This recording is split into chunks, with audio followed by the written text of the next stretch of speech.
மயிலு என்னாச்சு? உன் வண்டி பாதியிலே கவுத்துருச்சா? வண்டி கண்டிஷன் பார்த்துட்டு இது தேராதுன்னு நான் அப்பவே சொன்னனே.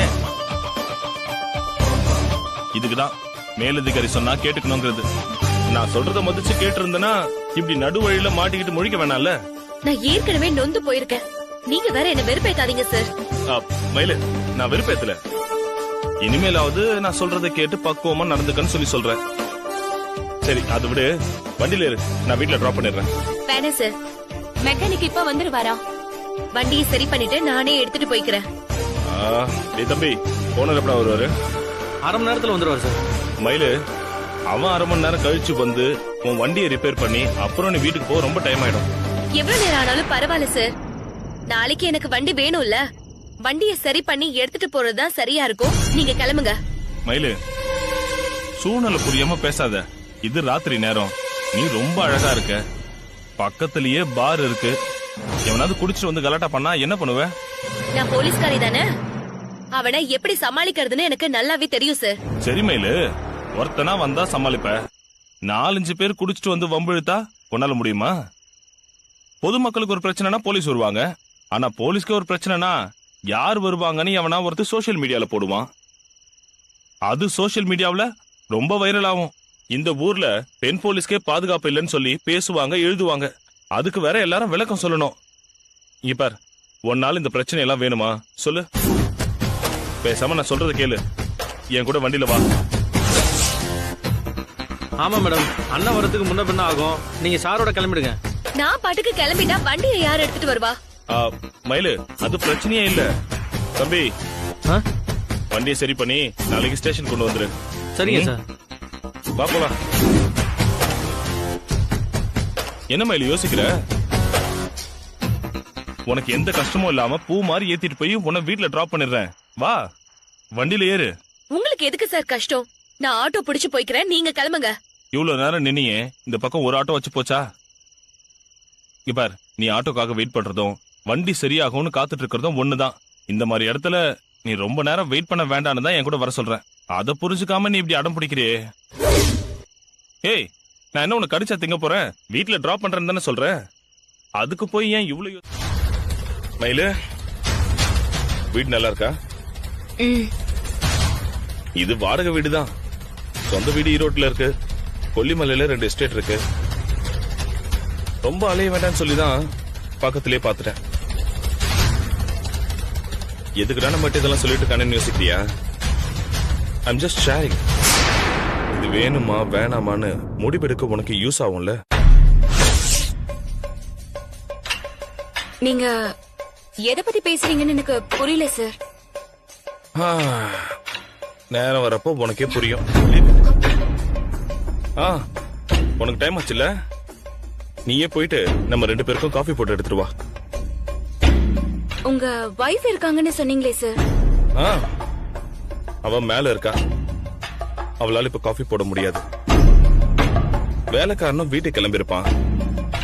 சோ நீ தான் காஃபி போட்டாகணும். என்னடா கெஸ்டா வந்தவளே இவன் வேலை வாங்குறானேன்னு பாக்குறியா? நான் உன்னை கெஸ்டாவே பாக்கல மயிலு. இந்த வீட்டை நீயும் அண்ணியமா நினைக்காத. இதுவும் வீடு மாதிரி தான்.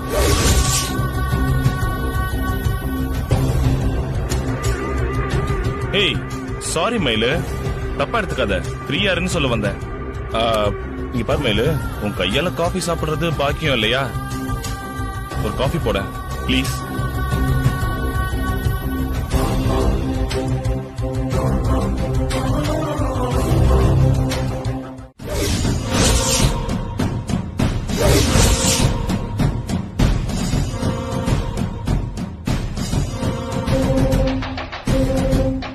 என்னாச்சு மயிலு, அப்படியே ஷாக் ஆகி நின்னுட்ட? சார், உங்க வைஃப்? அதான் சொன்னேனே மயிலு, மேல போயிட்டான்னு. 2 வருஷத்துக்கு முன்னாடியே செத்துட்டா. ரொம்ப ஸ்வீட் கேர்ள். என் மேல அவ்வளவு கேர் எடுத்துப்பா. நான் பாக்குற பொண்ணுங்க கிட்ட எல்லாம் அந்த கேர் தான் தேடுறேன். இன்னும் கிடைக்கல. சார், ஆனா நீங்க முதல்ல அவங்க உள்ள இருக்காங்கன்னு சொன்னீங்க.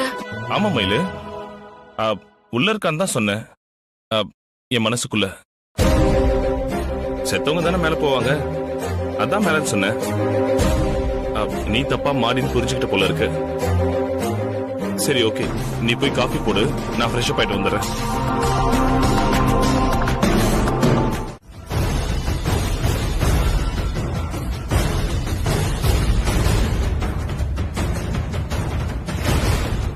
சார் என்ன சார் இது? இவங்க போட்டோவை எந்த மடையன தலையில திருப்பி வச்சிருக்கான், நீங்க கவனிக்கவே இல்லையா?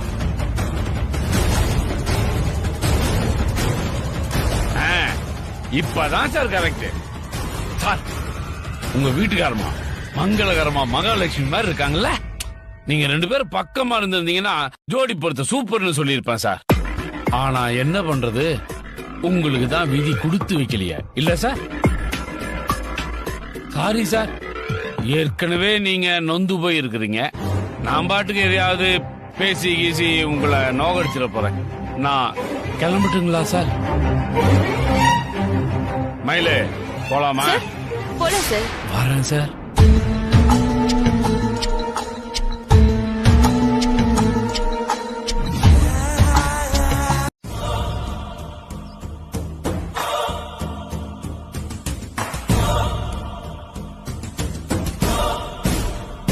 குருமூர்த்தி, இப்ப நான் சாதாரண ராமச்சந்திரன் இல்ல, சர்க்கிள் இன்ஸ்பெக்டர் ராமச்சந்திரன், உங்களோட ஹையர் அபிஷியல் ராமச்சந்திரன். இப்ப நான் கேக்குற கேள்விக்கு நீங்க பதில் சொல்லித்தான் ஆகணும். மயில் யார் உங்களுக்கு? இவளை எதுக்கு உங்க வீட்டுல தங்க வச்சிருக்கீங்க? சார் அதுதான் சொன்னனே சார், மயில் உயிருக்கு ஆபத்து இருக்கு. ஏற்கனவே ஆபத்து விளைவிக்கிற 2-3 விபத்து நடந்திருக்கு. அதுல இருந்து நான் அவளை காப்பாத்தி இருக்கேன். அவளோட பாதுகாப்புக்காக தான் மயிலை என் வீட்டுல நான் வச்சிருக்கேன். இவளுக்கு பாதுகாப்பு கொடுக்கணும்னா இவ வீட்டுக்கு 2 போலீஸ் போட்டா வேலை முடிஞ்சிட போகுது. உங்க வீட்டுக்கு கூட்டிட்டு போகணும்னு அவசியமே இல்லையே. சரி, இவ சேஃப்டிக்காக தான் இதை செஞ்சீங்கன்னே வச்சுக்கிறேனே. மணிமேகலை, அழகர், பரமன் இவங்க லைஃப்ல எல்லாம் ரிஸ்கே இல்லையா? அவங்கள எந்த பிரச்சனையும் இல்லாம ஜாலியா சுத்திட்டு இருக்காங்கன்னு நினைக்கிறீங்களா? அவங்களெல்லாம் ஏன் உங்க வீட்டுக்கு கூட்டிட்டு போய் பாதுகாப்பு கொடுக்கல? சரி, அவங்கள விடுங்க. நான் 2-3 ரவுடிங்ல என்கவுண்டர் பண்ணிருக்கேன்.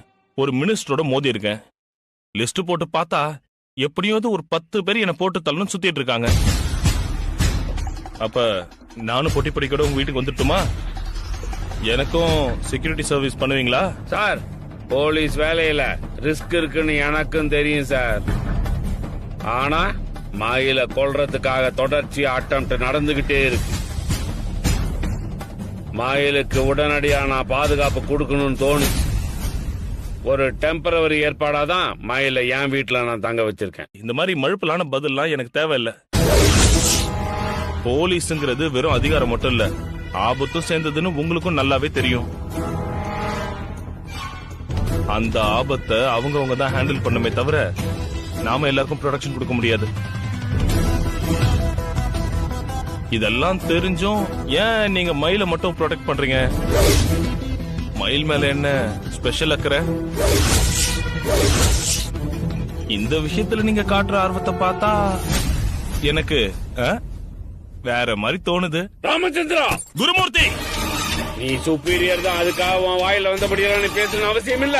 நீ தான் என்ன அப்படி பேச வைக்கிறையா? வந்து நல்லது நானும் பாத்துட்டே தான் இருக்கேன். மயிலுக்கு ஒண்ணுனா நீ அப்படியே துடிச்சிட்டே வர. உங்ககிட்ட எதனா வேலை சொன்னா மயில் அப்படியே பொங்கிட்டு வருது. யார் இத பார்த்தாலும் கண்டிப்பா தப்பாதான் நினைக்க தோணும். அது உங்க புத்தியில இருக்கிற கோளாறு சார். அத சரி பண்றதை விட்டுட்டு எங்களை ஏன் சார் கேள்வி கேக்குறீங்க? மயிலே, கத்தாதீங்க சார். நானும் உங்க லெவலுக்கு இறங்கி பேசினா உங்களுக்கு தான் அசிங்கமாயிடும்.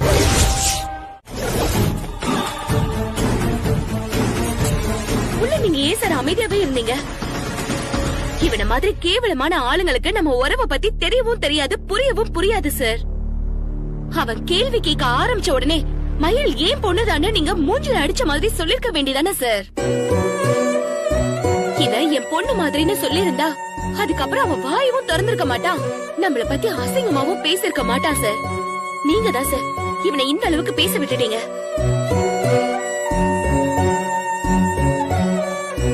தப்புதான் மயில். டென்ஷன்ல அவனை எதிர்த்து பேச தெரியாம நான் அப்படியே நின்னுட்டேன். இனிமே இவன் இல்ல, எவன் நம்மள பத்தி கேட்டாலும் நீ என் பொண்ணுன்னு நான் சொல்றேன்.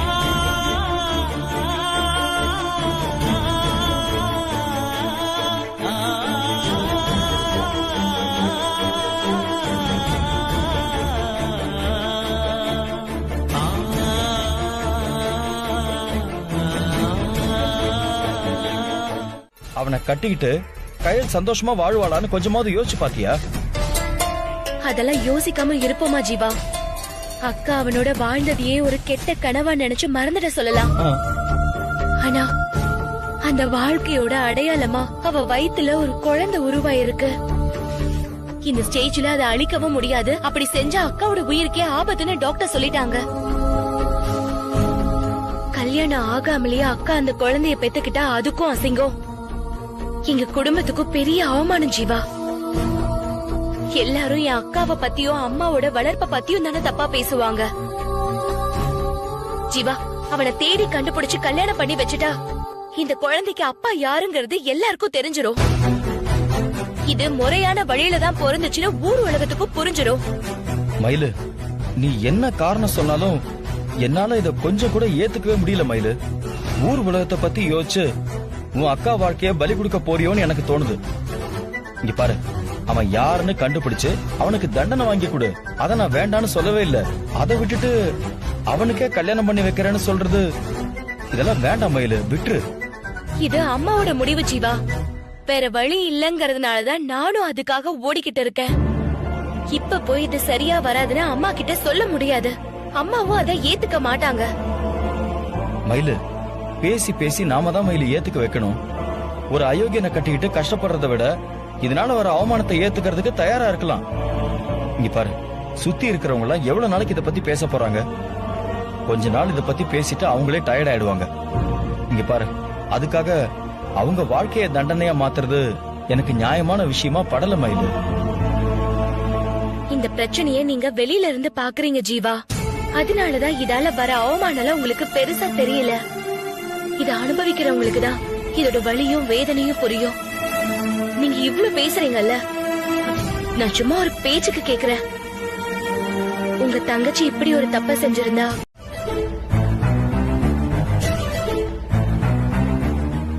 சொல்லுங்க. ராத்திரி நான் உங்ககிட்ட ஒரு ரகசியம் சொன்னேன்ல, அந்த ரகசியத்தை எக்காரணத்தை கொண்டு யாருக்கிட்டையும் சொல்லிடாதீங்க. அது நம்ம 2 பேத்துக்குள்ளேயே இருக்கட்டும். என்ன பிரச்சனை வந்தாலும் சரி, அந்த உண்மையை மட்டும் நீங்க வெளியே பேசவே கூடாது, சரியா? அந்த உண்மைனா எந்த உண்மையை நான் சொல்லக்கூடாதுன்னு சொல்றீங்க ஆண்டவரே? பரமரே, அதான் நேற்று ராத்திரி நான் உங்ககிட்ட ஒரு பெரிய ரகசியம் சொன்னேன்ல. நேத்து ராத்திரி எதுவுமே சொல்லீங்களே. பரமரே, விளையாடாதீங்க. ஒரு ரகசியமும் வெளியே தெரியறதுக்கு ஒரு காலம் இருக்கு. அதுக்கு முன்னாடி அது மத்தவங்களுக்கு தெரிஞ்சிட்டா நிறைய பேரோட நிம்மதி போயிடும். சுத்தி இருக்கிற எல்லாருக்கும் வேதனையும் கஷ்டமும் தான் பரமரே வரும். அதுக்காக தான் தயவு செஞ்சு அதை வெளியே சொல்லாதீங்க. திரும்ப திரும்ப நான் உங்களை ரிக்வெஸ்ட் பண்றேன். ஐயோ, எனக்கு ஒண்ணுமே புரியலீங்களே. சொல்லாத விஷயத்த சொல்லாதன்னு சொன்னா நான் என்னங்க சொல்றது? நீங்க வடிவேல் காமெடி மாதிரி சொல்றீங்களா இல்ல சீரியஸா சொல்றீங்களா? எனக்கு என்னங்க தெரியும்? பரமரே, என் மூஞ்ச பார்த்தா காமெடி பண்ற மாதிரியா இருக்குது? என் லைஃப்லயே முதல் தடவையா உங்ககிட்ட மட்டும் தான் என் மொத்த ரகசியத்தையும் கொட்டியிருக்கு. என்ன அதுக்குள்ள எல்லாத்தையும் மறந்துட்டீங்களா? அப்படியா நீங்க பேசுனீங்கன்னா அழுதுருங்க ஆண்டவரே. ஒரு விஷயத்த சொன்னீங்கன்னா தான் நான் மறக்கிறதுக்கு. நீங்க தான் எதுவுமே சொல்லீங்களே, அப்புறம் எப்படிங்க மறக்கிறது? என்ன பரமரே, நான் தான் உங்ககிட்ட நடந்த எல்லா விஷயத்தையும் ஒண்ணு விடாம உங்ககிட்ட மொத்தமா சொன்னேன். திடீர்னு இப்ப இல்லன்னு சாதிக்கிறீங்க. பரமரே, நான் சொன்னது எவ்வளவு முக்கியமான விஷயம், அது எப்படி உங்களால மறக்க முடிஞ்சது? ஐயோ, நான் மறக்கலீங்க. நீங்க தான் யாருகிட்ட சொன்னீங்கன்னு தெரியாம மாத்தி மாத்தி பேசுறீங்க. இங்க பாருங்க, நேத்து நீங்க சந்தோஷமா ட்ரீட் கொடுத்தீங்க. இந்த ட்ரீட் எதுக்காக நான் உங்ககிட்ட காரணம் கேட்டேன். கடைசி வரைக்கும் நீங்க சொல்லவே இல்லீங்களே. பரமரு போதையில கேட்டதால எல்லா ரகசியத்தையும் மொத்தமா மறந்துட்டாரு போல இருக்க. அவரு மறந்தது மறந்ததாகவே இருக்கட்டும். திரும்ப அதை போட்டு கிளற வேணாம்.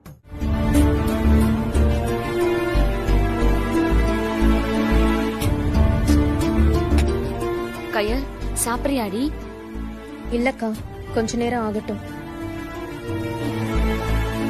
ஏன் எப்பவும் டல்லாவே இருக்க?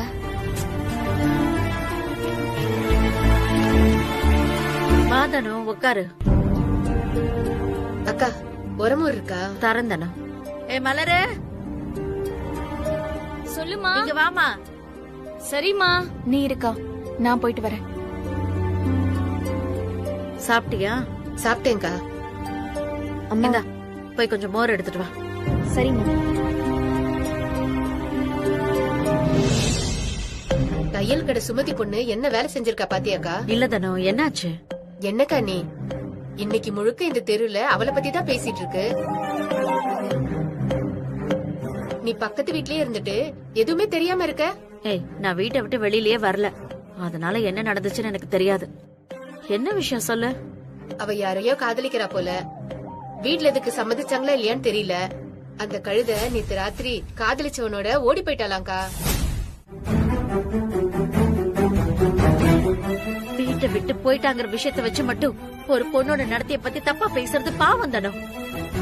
அதுவும் சுமதி பொண்ணு, நமக்கு நல்லா தெரிஞ்ச பொண்ணு. அவளை பத்தி வாய் குசாம இப்படி எல்லாம் பேசலாமா? அவ குணத்தை பத்தி தப்பா பேச உனக்கு எப்படி மனசு வந்துச்சு? நான் ஒண்ணுமே சொல்லலையேக்கா, அதுக்குள்ள எப்படி தப்பா பேசுறேன்னு சொல்றீங்க? இதுக்கு மேல உன் பேச்சு எங்க போகும்னு எனக்கு தெரியாது. உனக்கு இருக்கிறது ஆம்பளை பிள்ளைங்க, நான் 3 பொண்ணுங்களை பெத்தவன். பொண்ணுங்களை பெத்தவளோட தவிப்பும் வேதனையும் பயமும் உனக்கு புரியாது. இன்னைக்கு சுமதியோட பொண்ணை பத்தி பேசினவன் நாளைக்கு ஏன் பொண்ணுங்களை பத்தி பேச மாட்டேன்னு என்ன நிச்சயம்? என் பொண்ணு திருப்பூர்ல தங்கிதான் இவ்வளவு நாள் வேலை செஞ்சா. இப்ப உடம்பு முடியாம வீட்டுக்கு வந்திருக்கான். தனியா தங்கி இருந்தாலே அங்க என்னெல்லாம் நடந்துச்சோன்னு இவளை பத்தி தப்பா பேசுறதுக்கு வாய்ப்பு இருக்குல்ல? ஐயோ என்னக்கா நீங்க, உன் பொண்ணுங்களை பத்தி எனக்கு தெரியும், உன் வளர்ப்ப பத்தியும் எனக்கு நல்லாவே தெரியும்.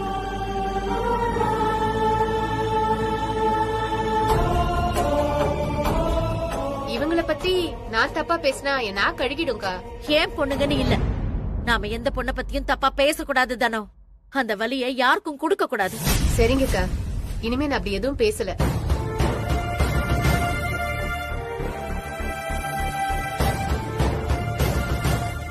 என்னாச்சுமா உனக்கு? தனு அக்கா கிட்ட நீ சொன்ன விஷயம் எல்லாம் சரிதான், ஆனா அத பொறுமையாவே சொல்லிருக்கலாம்ல. அவ்வளவு கோவமா ஏன் பேசுன? அவ சுமதியோட பொண்ணை பத்தி பேசின உடனே எனக்கு இவளை பத்தின நினைப்புல அடி வயிறெல்லாம் கலங்க ஆரம்பிச்சிருச்சுடி.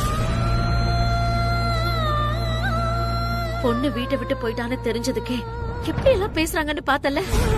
இவ ஒரு வாரம் குடும்பம் நடத்தி குழந்தையும் உண்டாகி வந்திருக்கா. இந்த விஷயம் மட்டும் வெளியில வந்தா சுத்தி இருக்கிறவங்க எல்லாம் நம்மள சும்மா விடுவாங்களா? அந்த மாதிரி ஏதாவது நடந்துருமோன்னு பயந்து என்னையும் அறியாம இப்படி பேசிட்டேன். இந்த அசிங்கம் நமக்கு நடக்காம இருக்கணும்னா அதுக்கு ஒரே வழி நான் சொன்னதுதான். இவ இப்ப 2 மாசங்கிறதுனால வயிறு தெரியல. 5வது மாசம் 6வது மாசம் ஆகும்போது வயிறு நல்லா தெரிய ஆரம்பிச்சிரும். அதுக்குள்ள எப்படியாவது அந்த அயோக்கியனை கண்டுபிடிச்சு அவளுக்கு கட்டி வச்சிடணும். இல்லன்னா குடும்பத்தோட மருந்து குடிச்சு சாக வேண்டிதாண்டி.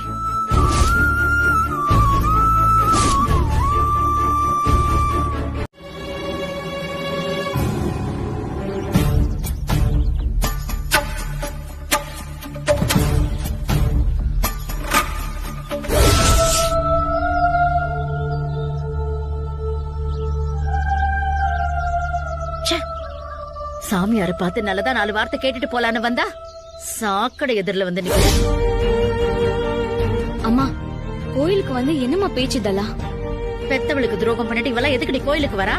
சாமி முன்னாடி நிக்கிறதுக்கு இவளுக்கு என்ன அருகதா இருக்கு? சூழ்நிலையால இவ செஞ்ச தப்புக்கு ஏற்கனவே நீ தண்டிச்சிட்டமா, அதுக்காக அதுக்குன்னு இவ செஞ்சதெல்லாம் மறக்க சொல்றியா? இவ செஞ்ச பாவம் எல்லாம் என் மனசுல பட்ட காயம், அதெல்லாம் காலத்துக்கும் ஆறாது. உன்னை என்னால புரிஞ்சுக்கவே முடியலம்மா. நீ எதை மனசுல வச்சுட்டு கேக்குறேன்னு எனக்கு புரியுது. ஹாஸ்பிட்டல்ல வந்து இவ புருஷனை பார்த்தது, ஆபரேஷனுக்காக என் நகையை வச்சு பணம் கட்டினதெல்லாம் நான் பெத்த கடமைக்காக செஞ்சது. கத்தியான குத்திட்டு போன புள்ள கால் தடிக்க கீழே விழ போனப்போ ஐயோ பாத்து போப்பான்னு அம்மா சொன்னானாம். எல்லா பெத்தவளோட மனசும் அந்த அம்மா மாதிரி தான் இருக்கும். பிள்ளைங்க எவ்வளவு துரோகம் செஞ்சாலும் முதுகுல குத்தினாலும் பிரச்சனைன்னு வரும்போது அவங்கதான் முன்னாடி வந்து நிப்பாங்க. அதுக்காக நடந்தது மறந்துட்டாங்கன்னு அர்த்தம் கிடையாது. வெற்றவனுக்கே நிழல் கொடுக்கிற மரம் மாதிரி பெத்தவங்க. எங்களால பிள்ளைங்களுக்கு நல்லதை மட்டும் தான் நினைக்க முடியும், நல்லதை மட்டும் தான் செய்ய முடியும். ஆனா பதிலுக்கு எங்களுக்கு கிடைக்கிறது வலியும் அவமானமும் மட்டும்தான். அதெல்லாம் இப்ப உங்களுக்கு புரியாது.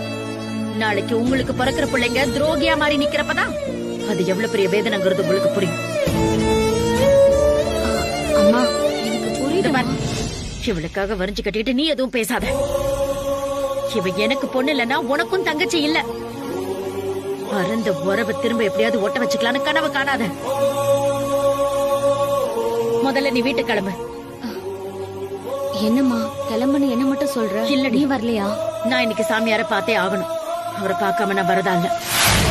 கண்டவங்க கிட்ட பேசிட்டு இருக்காம நீ வீட்டுக்கு கிளம்பு, நான் வந்துடுறேன். மலரு, இன்னும் என்னடி அவகிட்ட பேசிட்டு இருக்க?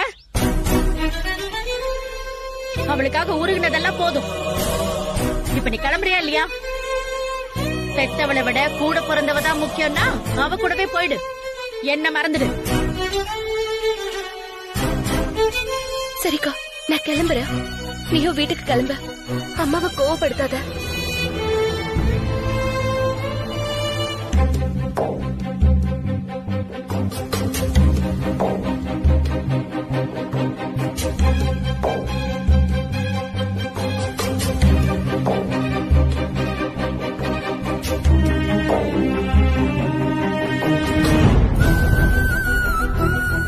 உன்னை தனியா விட்டுட்டு நான் எப்படிமா போறது? நானும் உன் கூடவே இருக்கேனம்மா. வேணாண்டி, என்னை யாரும் தூக்கிட்டு போயிட மாட்டாங்க. வயித்துல புள்ளைய வச்சுக்கிட்டு ரொம்ப நேரம் எல்லாம் இங்க இருக்க கூடாது. நீ கிளம்பு. நீயும் ரொம்ப நேரம் இங்க காத்திருக்கிறது நல்லது இல்லம்மா. சாமியார் இன்னொரு நாள் பாத்துக்கலாம். என் கூட வாமா. இல்லடி, என் மனசுல இருக்கிற குழப்பம் தீராம நான் வீட்டுக்கு வரமாட்டேன். பார்த்து பத்திரமா போ. அம்மா போம்மா, போ.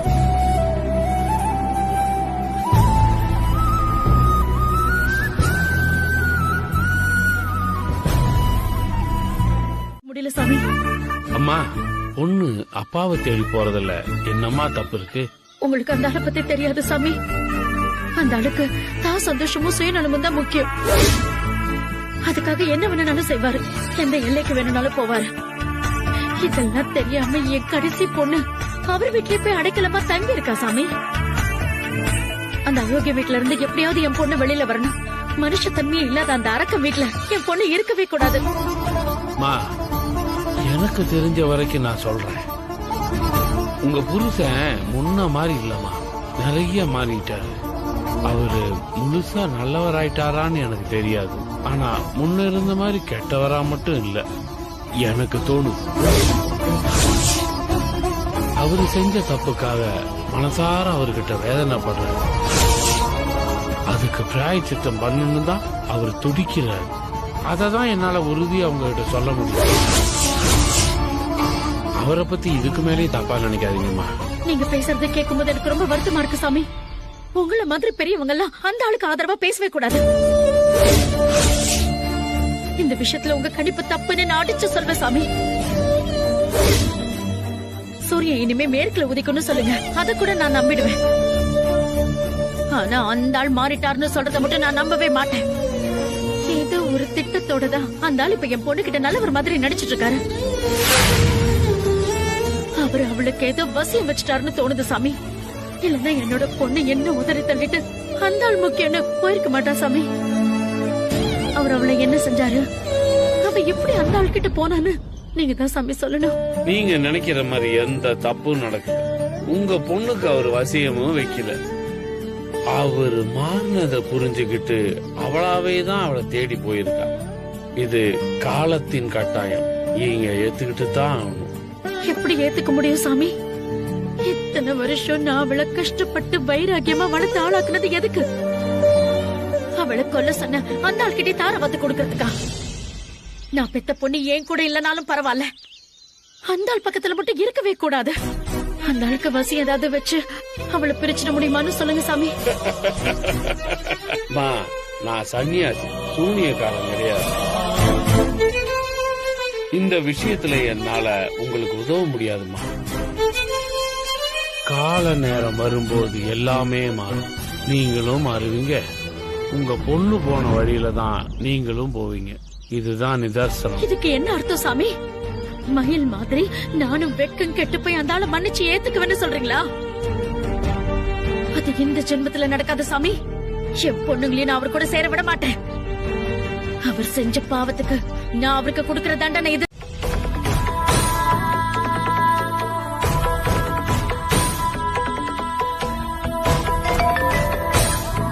ஹாய். நீங்க யாருன்னு நான் தெரிஞ்சுக்கலாமா?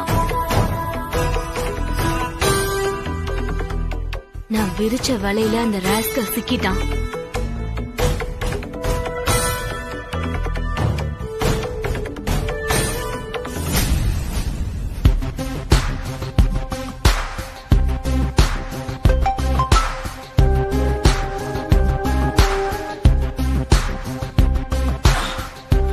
நான் கார்த்திகா,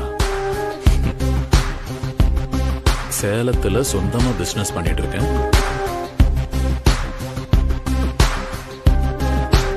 உங்க ப்ரொஃபைல்ல கவிதை, போட்டோகிராஃபி இன்ட்ரெஸ்ட்னு பார்த்தேன். எனக்கும் அந்த ரெண்டும் தான் ஃபேவரைட். ஒரே இன்ட்ரெஸ்ட் இருக்கிறவங்களோட தானே ஃப்ரெண்ட் ஆக முடியும். அதான் ஹாய் சொன்னேன், தப்பா எடுத்துக்காதீங்க.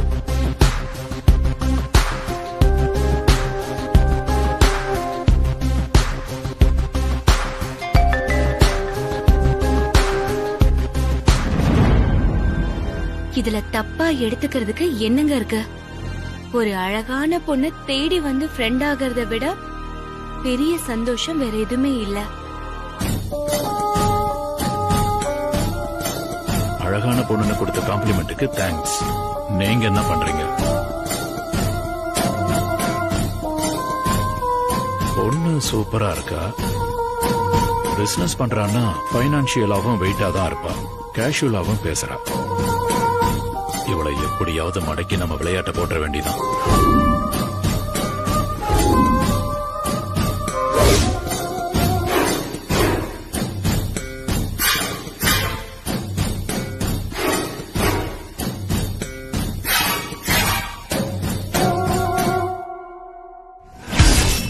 முதல்லயே ஒரு விஷயம் கேட்கணும்னு நினைச்சேன். நீங்க ஏன் உங்க ப்ரொஃபைல்ல யாரோ ஒரு நடிகர் படம் போட்டிருக்கீங்க? அந்த நடிகர் மாதிரி நீங்க அழகா இருப்பீங்கன்னு நான் எடுத்துக்கலாமா? அத நீங்க தான் சொல்லணும்.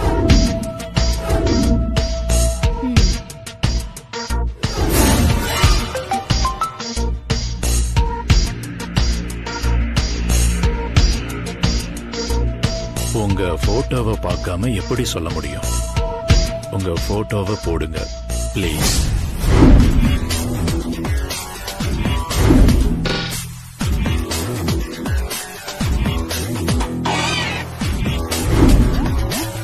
அதான் ஏன்னு கேக்குறேன்.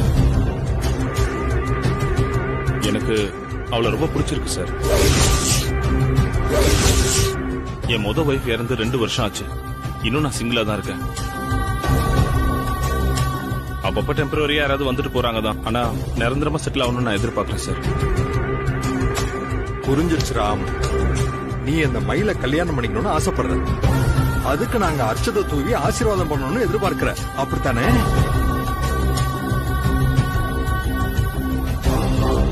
எங்களை பார்த்தா உனக்கு எப்படி தெரியுது ராம்?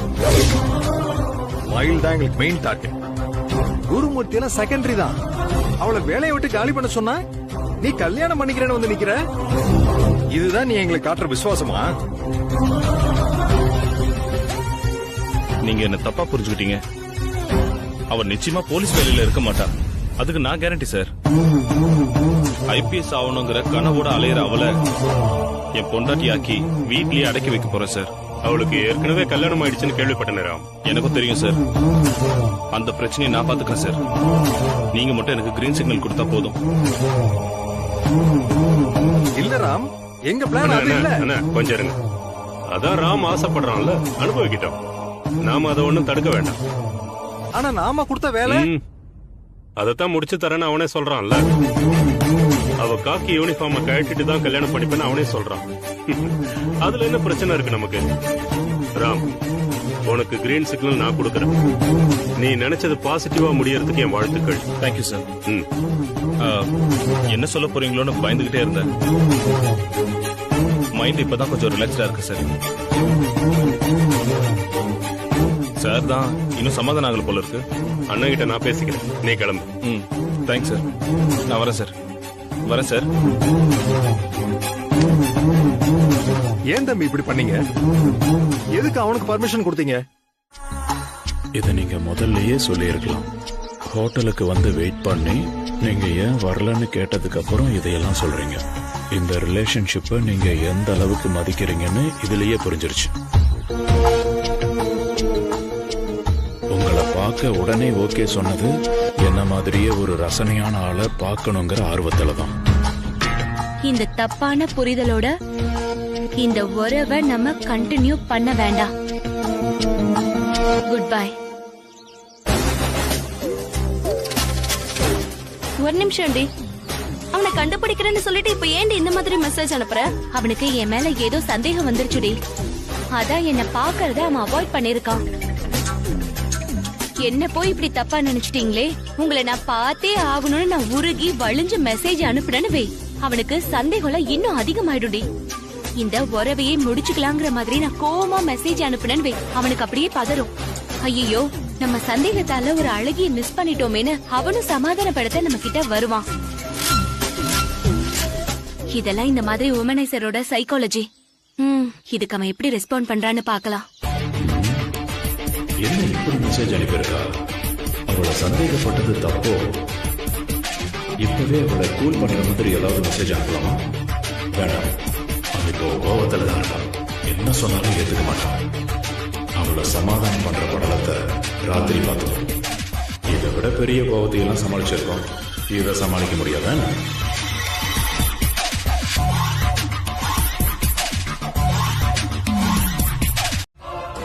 உன் அழகு இருக்குல்ல, இந்த உன் அழகு அது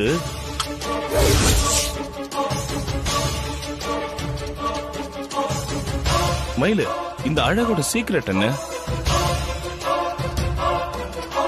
நான் என் ஹஸ்பண்ட சின்சியரா லவ் பண்றேன் சார். மனசுல காதல் இருந்தாலே அழகாதான் தெரியும்.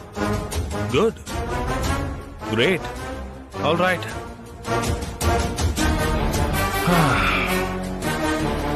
மயிலு, எனக்குள்ளேயும் காதல் வந்துருச்சு. நானும் உன் கண்ணுக்கு அழகா தெரியுறேனா?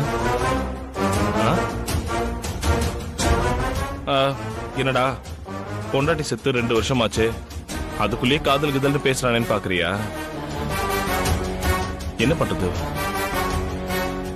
அந்த அளவுக்கு ஒருத்தியோட அழகு என்ன டிஸ்டர்ப் பண்ணிடுச்சு.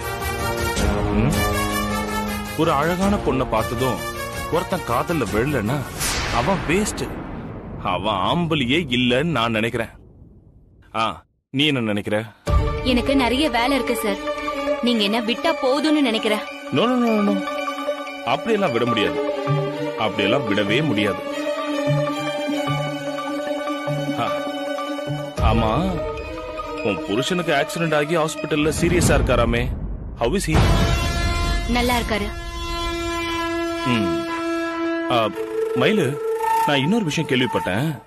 உன் சம்மதம் இல்லாமலே உன் புருஷன் உன் கழுத்துல தாலி கட்டினானாமே. நீயும் அவனும் இன்னும் புருஷன் பொண்டாட்டியா வாழ ஆரம்பிக்கவே இல்லையாமே.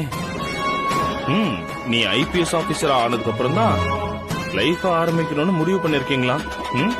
இதெல்லாம் உண்மையா? ஜெனரலா உன் கதையை கேக்குறப்ப உன் புருஷன் உன் கனவுக்கு சப்போர்ட் பண்ற மாதிரி தான் தெரியும். ஆனா நீ IPS ஆனதுக்கு அப்புறம் எல்லாமே மாறிடும். அதுக்கப்புறம் உனக்கு கிடைக்கிற புகழ், மரியாதை, இது எல்லாமே அவனால ஏத்துக்க முடியாது. ஈகோ கிளாஷ் வந்து லைஃபே பிரச்சனை ஆயிடும்.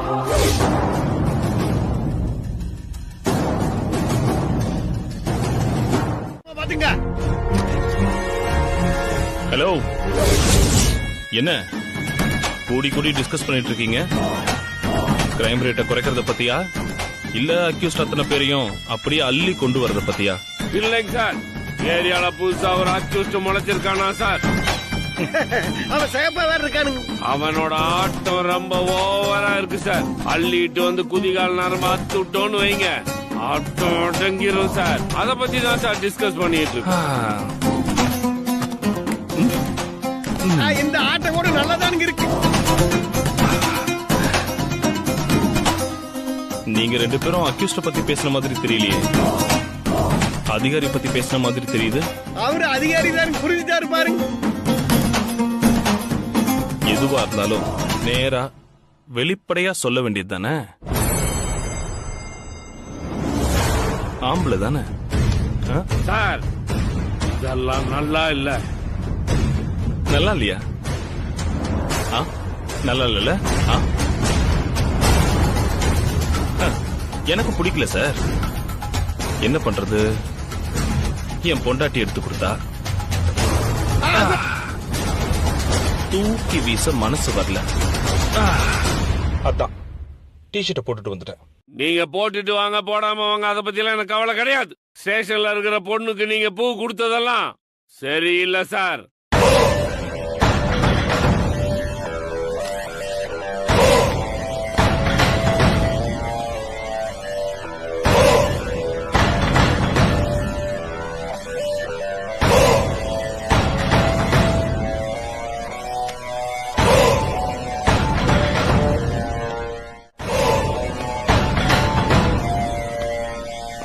இது என்ன அநியாயமா இருக்கு? ஒரு பொண்ணுக்கு பூ வாங்கி கொடுத்தா அது தப்பாயா? சார் மயிலு கல்யாணமான பொண்ணு சார். தெரியும். கல்யாணம் ஆகாத பொண்ணுக்கு பூ வாங்கி கொடுத்தாதான் தப்பு. என்ன சீனியர்? தப்புதாங்க. தப்பு இல்லைங்க. இப்போ கல்யாணமான பொண்ண நாம எப்படி வாழ்த்துவோம்? தீர்க்க சுமங்கலியா பூவோடையும் பொட்டோடையும் இருந்தானே வாழ்த்துவோம். பாவம் கல்யாணம் ஆன பொண்ணு, புருஷனுக்கு வேற ஆக்சிடென்ட் ஆகி அடிபட்டு ஹாஸ்பிட்டல்ல இருக்கான். இந்த பொண்ணுக்கு ஆசீர்வாதம் பண்ற மாதிரி பூ வாங்கி கொடுத்தேன். அதுல உனக்கு என்ன பிரச்சனை? சார் உங்களோட இந்த விளக்கம் எல்லாம் எனக்கு தேவையில்லை. என் ஸ்டேஷன்ல இனிமேல் இந்த மாதிரி வேலையெல்லாம் செய்யாதீங்க, அவ்வளவுதான் சொல்லுவேன்.